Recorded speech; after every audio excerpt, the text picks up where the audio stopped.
As a doctor, I've seen patients at their most vulnerable states. I mean, lying in bed expecting the nurses to be the one to care for them. And at this point in time, it's one of these kind of relationship that comes with trust. I mean, you believe this person has gone to nursing school for so many years, they've been trained to do their best for you at that point in time, and you have no real reason to actually doubt them. I mean, what exactly happens when the same person you've trusted with your life decides to become the person who is about to take it? Today, I'll be telling you guys a really chilling story. It's a story about a nurse in America who actually did just that. I mean, sadly enough, it took a very long time before this guy was caught. And during those period of time, he had actually murdered more than 300 patients under his watch. I mean, this particular number is an official number, but to be honest, no one really knows how many people this particular guy had murdered during the course of his killing spree. So join me in this video where we talk about Charles Cullen,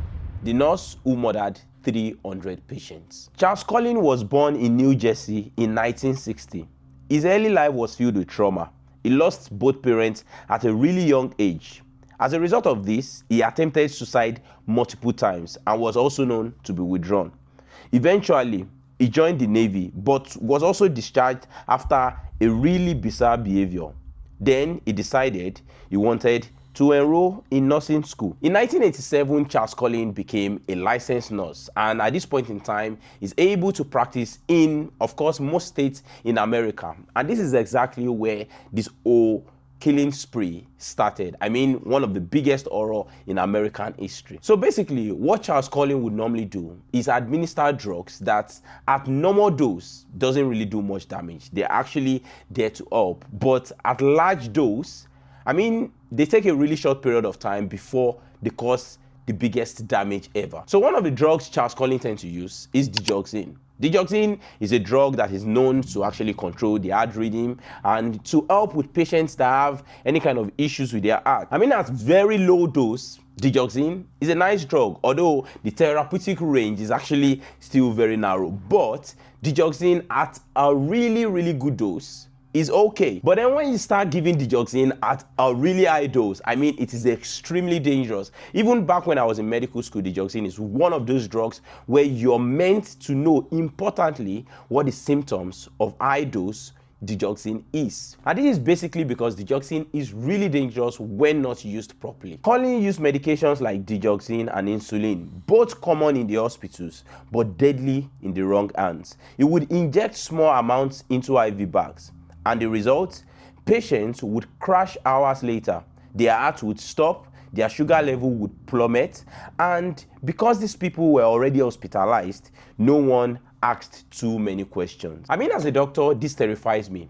Imagine you having a nurse on the ward and you really can't even trust them. At the end of the day, understandably, most nurses are really hardworking, honest people. And most of them had gone to nursing school because they are willing to help. They want to help the sick. But then at the end of the day, for every occupation, we always have these people with extremely twisted minds. Some of the patients were critically ill, but many were recovering. One was an elderly woman who had just finished lunch and was talking with her daughter. Hours later, she coded. No warning, no clear cause. Another patient had just been told she was stable enough for discharge.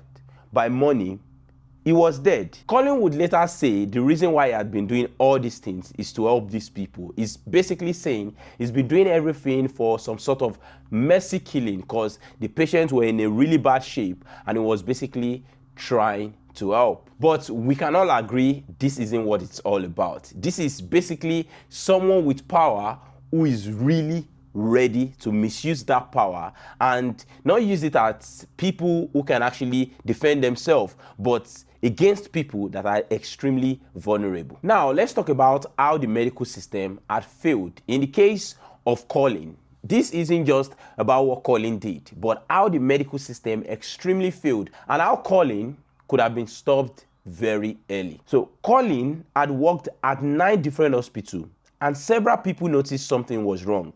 Drug logs didn't add up.